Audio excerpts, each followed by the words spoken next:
Anak, bigyan mo pa siya ng konting panahon. Kapag handa na siya, ipakilala mo ulit ang sarili mo sa kanya.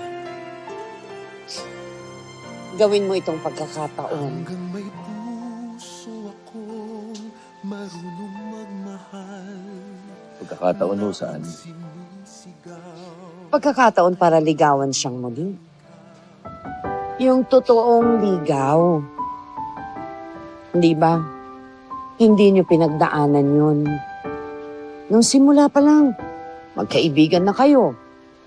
Close na agad. Ngayon, yung hindi ninyo napagdaanan, pwede mo nang magawa. Yung unang beses na bibigyan mo siya ng bulaklak. Yung unang beses na yayayain mo siyang lumabas. Yung unang beses na sasabihin mo sa kanyang wala siyang kasing ganda. Anak, mas matamis ang pangalawang pagkakataon ninyo sa pag-ibig.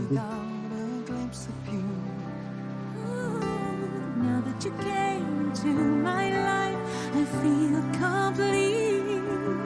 The flowers bloom, my morning shines, and I can